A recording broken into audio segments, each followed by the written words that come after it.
उम्मीद करता हूँ आप सब बहुत अच्छे होंगे। मेरा नाम है अभिषेक और स्वागत है आपका जीएस कैपिटल सिविल सर्विसेज में। दोस्तों, हम ध्येय आईएएस का आरओ का फुल टेस्ट लेके चल रहे हैं।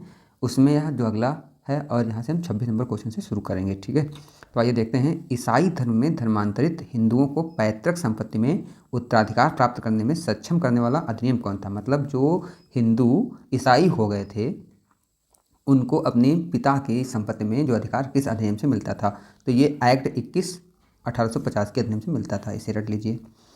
फिर अगला क्वेश्चन है कि निम्नलिखित समकालीन स्रोतों में से कौन सा एक खगोल शास्त्र व ज्योतिष शास्त्र के प्रति हुमायूं के अनुराग को चित्रित करता है।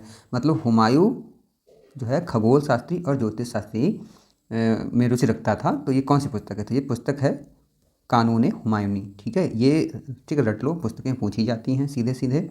और इसकी रचना की थी ख्वादमीर ने। किसने की थी। तो ख्वादमीर ने। ठीक है। अच्छा, तुजू के बाबरी सबको पता है। बाबर ने, बाबर की आत्मकथा है, तुर्की भाषा में इसने लिखी थी। ठीक है। हुमायूंनामा गुलबदन बेगम, ठीक है, गुलबदन बेगम इसकी बहन थी। ठीक है, ध्यान रखना। तारीख़ रसीदी मिर्ज़ा हैदर ने लिखी थी। तो ये चीज़ें ध्यान रखना, ये पुस्तकें पूछी जा सकती हैं आपसे। अगला क्वेश्चन है, विजयनगर साम्राज्य से संबंधित असत्य कथन चुनना है। तो देवराय द्वितीय ने एक दूतमंडल चीन भेजा था। ठीक है, इसमें असत्य चुनना है। तो हाँ, बिल्कुल भेजा था। हरिहर द्वितीय ने महाराजा धीराज की उपाधि ग्रहण थी। ठीक है। हम्पी विजयनगर साम्राज्य की दूसरी राजधानी थी। जी नहीं, हम्पी विजयनगर साम्राज्य की दूसरी नहीं। ये कौन सी थी। ये पहली राजधानी थी। हम्पी पहली राजधानी थी। और दूसरी कौन सी थी। दूसरी थी पेनुकोंडा। कौन सी थी। पेनुकोंडा। ठीक है, ये इसे ध्यान रखना। फिर क्या है, देवराय द्वितीय ने अपनी सेना में मुसलमान लड़कों को भर्ती किया। हाँ, ये भी सही बात है। ठीक है, तो समझ में आ गया। आगे बढ़ते हैं 29 नंबर क्वेश्चन की ओर। निजामुद्दीन जैनुद्द प्रसिद्ध वजीर था, किसका था। अब ऐसे क्वेश्चन आते हैं सीधे सीधे। अब लगता है कभी पढ़ा नहीं इसको। ठीक ना। तो ये तो खैर एक जो हम एसटी कर रहे हैं, लेकिन ध्यान रखना कि जब हम जो मध्यकाल पढ़े हैं ना, तो ये सब चीज़ें ज़्यादा आर ओ में फैक्ट की ज़्यादा बौछार रहती है। ठीक है, तो ये चीज़ ध्यान रखना। अब कह रहा है कि निजामुद्दीन को एक क्वेश्चन करने का एक तरीका और भी है। देखिए, अकबर को जाहिर सी बात है आपने बहुत अच्छे से पढ़ा होगा। इल्तुतमिश को भी पढ़ लिया होगा। ठीक है। बलबन नहीं, एक मिनट, अकबर को बहुत अच्छे से जो पढ़ा होगा, बलबन को पढ़ा, इसमें कुछ ज़्यादा इतिहास मिलता नहीं है। ठीक है। इब्राहिम लोदी का भी बहुत जो इतिहास नहीं जो मिलता है। कभी कभी ऑप्शन देख के भी हम लगा सकते हैं। हम जो ये पता है कि भाई जो अकबर का ये नहीं हो सकता, क्योंकि हमने बहुत अच्छे से पढ़ा है। ठीक है। बलबन का जो भी था, थोड़े से दो चार से क्वेश्चन जो इससे बनते हैं वो भी पढ़ लिए थे। इल्तुतमिश था, इसके बारे में थोड़ा सा कम पढ़े, मतलब कम मिलता है। लेकिन क्या था इसमें, जो इसने जो इतिहास बहुत ठीक बनाया है। तो इल्तुतमिश इसका आंसर है। ध्यान रखना थोड़ा सा। अब ठीक है, ऐसा यही था। ये रजिया के विरुद्ध इसने षड्यंत्र किया था। ठीक है, निजामुद्दीन जुनैद ने। आगे बढ़ते हैं। सिंध विलय के समय भारत का गवर्नर जनरल कौन था। अब मेरी एक राय है कि गवर्नर जनरल आपको पूरे रटे होने चाहिए उनके कार्यकाल सहित। बहुत लोग कहते हैं अरे सारे क्यों रट रहे हो। ठीक है, तो वो उनकी भूल होती है जो कहते हैं कि सारे क्यों रट रहे हो। आपको रटना ही है। अगर आपको सारे पता है ना, तो आपको बहुत सारे क्वेश्चन आप हैंडल कर लेंगे। ठीक है, तो इसका आंसर क्या हो जाएगा। अब देखिए, अगर हमें ठीक गवर्नर जनरल पूरे पता हैं और जो जो उनका क्रम पता है, उनके डेट पता है ना, तो हम आराम से कर लेंगे। भाई सिंध विजय कब हुई थी।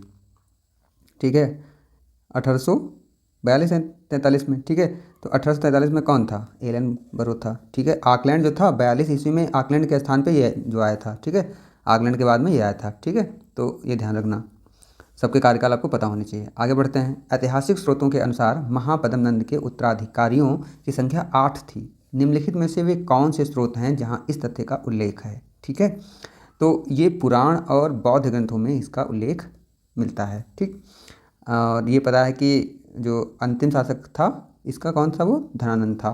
ठीक है। ठीक है, ये जो सिकंदर के समकालीन था। तो 31 क्वेश्चन हो गए। अब बढ़ते हैं हम 32वें की तरफ। निम्नलिखित युग्मों में से कौन सा एक सही सुमेलित नहीं है। अब ऐसे क्वेश्चन बहुत सारे आते हैं और एक सही होने की संभावना भी होती है यदि आपने थोड़ा सा भी पढ़ रखा है। ठीक है, अब देखिए, वाकाटक, राष्ट्रकूट, पल्लव, चालुक्य, आपको कोई इसमें से याद आ रहा है। ठीक है, बताइए, कोई याद आ रहा है। याद करने की कोशिश करिए। राज प्रथम, राज प्रथम। अच्छा, देखो यहाँ पे एक चीज़ और है, ये कह रहा है सही सुमेलित नहीं है। अब खूब रटे होंगे कि राज प्रथम चोल शासक है। कौन शासक है। चोल। क्यों रटे हैं, इसका और एक फैक्ट है कि जो तंजौर के मंदिर हैं इसका निर्माण इसने कराया है। कौन सा? बृहदेश्वर, मुख्य रूप से बृहदेश्वर टेम्पल। ठीक है, तो ये चालुक्य नहीं है भाई। वाकाटक प्रवरसेन प्रथम, ठीक है। दंतदुर्ग राष्ट्रकूट था और सिंह विष्णु पल्लव था। ठीक है, तो ये चीज़ समझ में आई। 32 नंबर, आगे बढ़ते हैं 33 नंबर की तरफ। नीचे दो कथन दिए गए हैं, इनमें से एक को अभिकथन और दूसरे को कारण कहा गया है। दिल्ली सल्तनत का वास्तविक संस्थापक इल्तुतमिश को माना जाता है। बिल्कुल, आपने बहुत बार पढ़ा होगा, क्योंकि जो 1206 में जो उसने जो नींव रखी ऐबक ने, उसको बाद में इल्तुतमिश में क्या किया, उसको अच्छे से स्थापित किया। क्योंकि ऐबक ने खुद को शासक सिद्ध नहीं किया था, घोषित नहीं किया था, ठीक है ना, वो एक जो प्रतिनिधि के रूप में शासन कर रहा था। तो ये तो बिल्कुल सही है।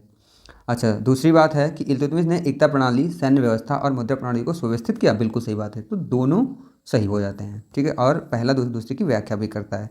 ठीक है, आगे बढ़ते हैं। दिल्ली का वह प्रथम सुल्तान कौन था जिसने राजस्व संबंधी सिद्धांतों की स्थापना की? ठीक है, तो कौन था? तो ये बलबन था, राजस्व, ठीक है, संबंधित सिद्धांतों की स्थापना की। यहाँ पे थोड़ा ध्यान रखना कि इल्तुतमिश नहीं था, ये बलबन था। ठीक है, बलबन गुलाम वंश का ही लगभग अंतिम सबसे प्रसिद्ध और प्रमुख शासक था। ठीक है, अंतिम सबसे प्रमुख शासक था बलबन। ठीक, समझ में आई बात। तो क्या था कि सल्तनत काल का जो कुतुबुद्दीन ऐबक था, उसने जो है जो स्थापना की थी, ये क्योंकि दास थे तो गुलाम वंश या दास वंश इसको कहा जाता था। ठीक है, और वास्तविक जो संस्थापक कौन था, मैं ठीक बता चुका हूँ आपको, इल्तुतमिश था। तो अभी बलबन के बारे में सुन लो एक बात और, कि इसे नियामत खुदाई भी कहते थे। नियामत खुदाई, ये अपने आप को घोषित किया था इसने। ठीक है, और जिले इलाही, ठीक है, जिले इलाही इसने कहा था। जिले इलाही का मतलब होता है, जिले इलाही कि अल्लाह के बाद शासक मतलब ये खुद था बलबन। ठीक है, और ठीक नियामत खुदाई, ये दोनों भगवान की देन कहता था कि हमको, तो ये इसी को कहा जाता था, जिले इलाही और नियामत खुदाई। ठीक है, तो आगे बढ़ते हैं। नियामत खुदाई मतलब ईश्वर का प्रतिनिधि, और जिले इलाही मतलब सुल्तान पैगंबर के बाद खुद अपने आप को रखता था। आगे बढ़ते हैं। निम्नलिखित में से किस एक रचना में अमीर खुसरो ने अलाउद्दीन को विश्व का सुल्तान कहा है? अब ये बहुत मोस्ट क्वेश्चन है, किसमें कहा है? तो इसमें नूरे जो सिपहर है, आशिका है, कहीं कहीं आसपास भी लिखा होता है, खजाइन फतूह है, तारीख़ सुल्तान है। तो इसमें खजाइन फतूह में इसने अमीर खुसरो ने क्या कहा है कि विश्व का सुल्तान इसने कहा है। ठीक है, इसी में इसने कहा है युग विजेता, ध्यान रखना, युग विजेता और जनता का चरवाहा। ये क्वेश्चन बहुत कन्फ्यूज करता है। कहता है जनता का चरवाहा किस शासक को कहा गया है? तो अलाउद्दीन खिलजी को ही कहा गया है। बहुत लोग वो मोहम्मद बिन तुगलक को मार के आते हैं, नहीं, गलत है। जनता का चरवाहा अलाउद्दीन खिलजी को कहा गया है। ठीक है, तो ये बात हुई, खजाइन फतूह में इसने कहा है। ठीक, आगे बढ़ते हैं। निम्नलिखित में से किस एक ने 1000 सितून का निर्माण कराया? किसने कराया था? अलाउद्दीन ने ही कराया था, सबको पता होगा। ठीक है, 1303 में कराया था। कहाँ है? दिल्ली में। ठीक है, और इसने क्या क्या किया अलाउद्दीन खिलजी ने? सीरी नगर बसाया इसने, सीरी नगर, और हौज खास जो कि दिल्ली में है, हौज खास का इसने निर्माण किया। ठीक है, तो ये चीज़ें ध्यान रखना। आगे बढ़ते हैं 37 नंबर क्वेश्चन की तरफ, और 37 नंबर क्वेश्चन है, निम्नलिखित में से कौन से सत्य हैं? ठीक है, दिल्ली सल्तनत के सुल्तानों में सर्वाधिक विस्तृत साम्राज्य जो अलाउद्दीन खिलजी का था? जी नहीं, लगता है, ये बहुत कंफ्यूज करता है, लगता है लेकिन इसका नहीं था। ठीक है, अच्छा, दूसरी बात है कि मोहम्मद बिन तुगलक ने अकाल संहिता तैयार जो कराई थी, तो ये बिल्कुल सही है, इसने एमएटी ने क्या था, अकाल संहिता तैयार कराई थी। अच्छा, मोहम्मद तुगलक, ठीक है, मोहम्मद तुगलक का सबसे बड़ा विस्तृत था। ठीक है, मोहम्मद तुगलक का था, यानी कि ये वाला गलत हो जाता है, केवल दो ही सही हो जाते हैं। ठीक, एक बार समझ लो अच्छे से कि दिल्ली सल्तनत में जो सुल्तान में सर्वाधिक विस्तृत साम्राज्य था तो मोहम्मद बिन तुगलक का ही था, इसने ही, क्योंकि आपको याद है कि इसने दिल्ली से दौलताबाद की राजधानी जो बनाई थी, तो मतलब दक्षिण भारत भी इसमें शामिल था। ठीक है, 23 प्रांत थे। कितने प्रांत थे? 23 प्रांतों में जो बटा था, और इसी ने अकाल संहिता की चिट्ठी तैयार करवाई थी। आगे बढ़ते हैं। फिरोज शाह तुगलक द्वारा स्थापित दीवान इस्तेहाक क्या था? तो क्या था इस्तेहाक का मतलब? अभी भी आप लोग कुछ जो पुराने लोग हैं तो वो कहते हैं कि इस्तेहाक मेरी आई या नहीं आई, यानी कि पेंशन। ठीक है, तो पेंशन विभाग कहा जाता था। आगे बढ़ते हैं। सूची फर्स्ट को सेकंड से मिलाना है। इसमें कवि दिए हैं और आश्रयदाता दिए हैं। अब कोई एक आपको याद होगा, बताइए। बाणभट्ट या हरिसेन तो बहुत ही फेमस है, बताइए। हरिसेन, हर्षचरित किसने लिखा? बाणभट्ट ने लिखा। ठीक है, और समुद्रगुप्त यानी कि प्रयाग प्रशस्ति, हरिसेन। अब दो मिल गए ना, डी का 1 बी का 2, अब देख लिए बी का 2 यहाँ है, यानी कि ये दो गलत हो जाएंगे। अब देखिए डी का 1 यहाँ है, यानी कि ये सही हो गया। बाकी हमको दो की कोई ज़रूरत नहीं है, लेकिन देख लो हेमचंद्र किसके थे, तो कुमारपाल के थे, ठीक है। और जयदेव किसके थे, तो लक्ष्मण सेन के थे। समझ में आ गई बात। ठीक, आगे बढ़ते हैं। चंद्रगुप्त मौर्य का पश्चिम भारत में प्रभाव था, यह सिद्ध होता है, किससे सिद्ध होता है। तो इसमें देखो आपने बहुत अच्छे से पढ़ा होगा कि इसमें महरौली का लौह स्तंभ तो मतलब नहीं है, क्योंकि ये दिल्ली वाला सिस्टम है। खारवेल का हाथी गुफा, इससे भी जो मतलब नहीं है। रुद्रदामन का जूनागढ़ अभिलेख, ये कहाँ है, गुजरात में है, ठीक है। यही है, बिल्कुल सही बात है, ठीक। क्योंकि इसी में रुद्रदामन के जूनागढ़ जो अभिलेख है 150 ईस्वी का, इसमें क्या है, सौराष्ट्र यानी कि गुजरात में चंद्रगुप्त मौर्य के एक प्रांतीय राज्यपाल थे, कौन, पुष्यगुप्त। ये कई बार पूछा गया है, पुष्यगुप्त। और ये इसमें जो मिलता है कि पुष्यगुप्त द्वारा सिंचाई के बांध का निर्माण जो कराया गया था, ठीक है। तो यही कहता है कि पश्चिम भारत में ये जो मौर्यों का अधिकार रहा होगा, ठीक। 41 नंबर क्वेश्चन की तरफ बढ़ते हैं। मीमांसा दर्शन के अनुसार प्राणी के मोक्ष प्राप्त करने का संभावित मार्ग क्या है, ठीक है। तो कौन सा है मार्ग, तो कर्म मार्ग, कर्म करते जाइए और आप क्या होंगे, आपको मोक्ष प्राप्त हो जाएगी। और सही भी बात है, आप जिस काम के लिए हैं वो काम करिए, भक्ति करोगे ना काम छोड़ के, तो कैसे मोक्ष प्राप्त होगी आपको, ठीक है। ये ध्यान रखना। पाल वंश के संदर्भ में निम्नलिखित कथनों में से कौन सा सत्य है। पाल वंश का संस्थापक गोपाल था, ठीक है, ध्यान से देखना। तो बिल्कुल सही है, 750 से 770 तक शासक रहा। वह बौद्ध धर्म का अनुयायी था, बिल्कुल था, बौद्ध धर्म का अनुयायी भी था। जो अरब यात्री अब्दुल रज्जाक ने पाल साम्राज्य को शक्तिशाली बताते हुए रोहिमा कहा। पहली बार अब्दुल रज्जाक बहुत बार पढ़े होंगे कि पाल से मतलब नहीं है, किससे मतलब है इसका मतलब है विजयनगर। ये विजयनगर साम्राज्य में आया था, ठीक है। तो अच्छा, यहाँ तो यही सिर्फ गलत है कि ये पाल साम्राज्य में नहीं आया था, ये विजयनगर साम्राज्य में आया था। तो अब्दुल रज्जाक की जगह पे यहाँ एक आया था सुलेमान। कौन आया था, सुलेमान ने रोहिमा कहा है पाल साम्राज्य को, ठीक है। तो ये आप यहाँ पे एक और दो सही हो जाएगा। और ये समझ लो कि अब्दुल रज्जाक विजयनगर में आया था, सुलेमान जो यात्री था जो अरब का, इसने रोहिमा कहा था पाल साम्राज्य को। 43 क्वेश्चन देखते हैं। एलोरा के प्रसिद्ध कैलाश मंदिर का निर्माण किसने कराया था, ठीक है। एलोरा के प्रसिद्ध कैलाश मंदिर का, सिंपल सा क्वेश्चन है, बहुत बार पढ़े होंगे। कौन, कृष्ण प्रथम, कौन शासक था ये, राष्ट्रकूट। ये क्वेश्चन बहुत बार जो आते हैं, तंजावुर का बृहदेश्वर मंदिर, ठीक है, और ये कैलाश जो मंदिर, तो इनको सबको कहते हैं रट लो आप, ठीक है। ये राष्ट्रकूट जो एक क्वेश्चन और भी आता है, ये बादामी के जो चालुक्य थे, ठीक है, उनके सामंत थे, चालुक्य के ये सामंत थे, ठीक है, इसे ध्यान रखना। चोल प्रशासन में वेल क्या थी, ये भी क्वेश्चन शब्दावली से बहुत आते हैं। एसटी ध्येय की इतनी अच्छी है, अगर आप इसको अच्छे से एनालिसिस करेंगे, तो आप तैयारी अगर करेंगे तो आपको बहुत कुछ यहाँ से जो मिल जाएगा। अब ये एक बिल्कुल टॉपिक लिख लो भैया, क्या कि शब्दावली भी मुझे पढ़नी है। एक्चुअली जब प्रैक्टिस किया करो ना, तो उसमें यही है कि देखो कि हमको क्या क्या नहीं आता या कहाँ कहाँ हम कमज़ोर हैं, वो लिख लो, ठीक ना, और फिर उसको रिवाइज करो। देखिए, चोल प्रशासन में वेल क्या थी, चोल प्रशासन में वेल क्या थी। अब देखिए, भूमि माप की एक जो इकाई, सोने का सिक्का, ब्राह्मणों को दिया जाने वाला भूदान, सैन्य इकाई की टुकड़ी। अभी अगर आपको बिल्कुल नहीं पढ़े होंगे तो कोई इसमें आइडिया लगने वाला नहीं है, तो आपको पढ़ना ही पड़ेगा। तो वेल क्या थी, भूमि माप की एक इकाई थी, कहाँ, चोल प्रशासन में। अच्छा, सोने का सिक्का भी इनका था, वो क्या था, इसको कहते थे कासु, ठीक है। ब्राह्मणों को दिया जाने वाला भून, ये क्या था, ब्रह्मदेय, ठीक है। और सैन्य इकाई की टुकड़ी को क्या कहते थे, ये मुझे याद नहीं है अभी, ठीक है।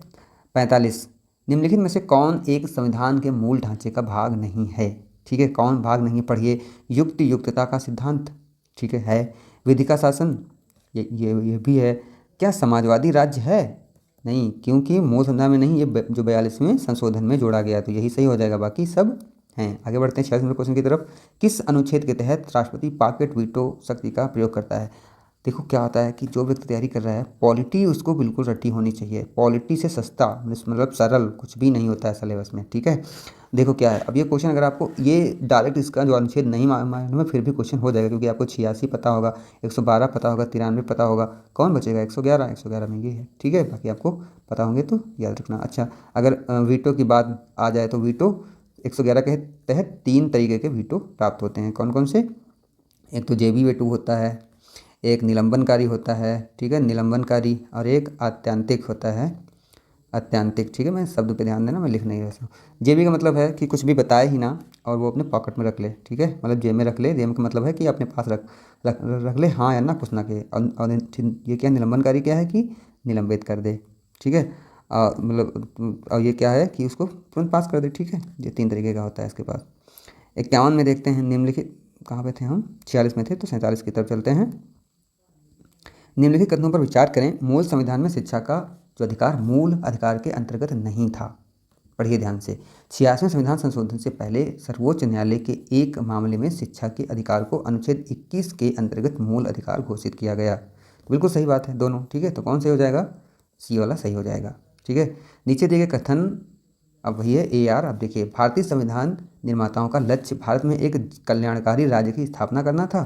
तो बिल्कुल था। तो दूसरा है कि भारतीय संविधान में नीति निर्देशक तत्वों को शामिल किया गया। अब देखिए दोनों सही हैं, ठीक है, लेकिन क्या व्याख्या करता है, नहीं, ठीक है। तो व्याख्या नहीं करता है, तो कौन सा हो जाएगा, ए आर। दोनों सही कहें तो ए आर की व्याख्या नहीं करता है, तो बी वाला सही हो जाएगा। 49 नंबर देखते हैं। निम्नलिखित कथनों पर विचार करें। अनुच्छेद 143 के अंतर्गत राष्ट्रपति को उच्चतम न्यायालय से परामर्श करने का अधिकार है। बिल्कुल सही बात है, इसमें है ऐसा। राष्ट्रपति इस जो अनुच्छेद के जो अंतर्गत न्यायालय द्वारा दिए गए परामर्श को मानने के लिए बाध्य है, जी नहीं, बाध्य बिल्कुल नहीं है, ठीक है। तो केवल एक सही हो जाता है। आगे चलते हैं। स्टॉक मार्केट में होने वाले घोटालों की जांच के लिए निम्न में से कौन सी संस्था कार्य करती है। तो कौन सी कार्य करती है, SFI। SFI इसे कहते हैं सीरियस फ्रॉड, हाँ, सीरियस फ्रॉड इन्वेस्टिगेशन इंस्टीट्यूट, ठीक है। सीरियस फ्रॉड इन्वेस्टिगेशन जो इंस्टीट्यूट, ठीक है। ये कब बना था, 2003 में बना था, ठीक है, ध्यान रखना, 2003 में बना था। जो कंपनी एक्ट 56 है 1956, उसके तहत 2003 में बना था। आगे बढ़ते हैं। तो ठीक है, आज 50 क्वेश्चन ही रखते हैं, अगले क्वेश्चन 50 कल लेके आएंगे।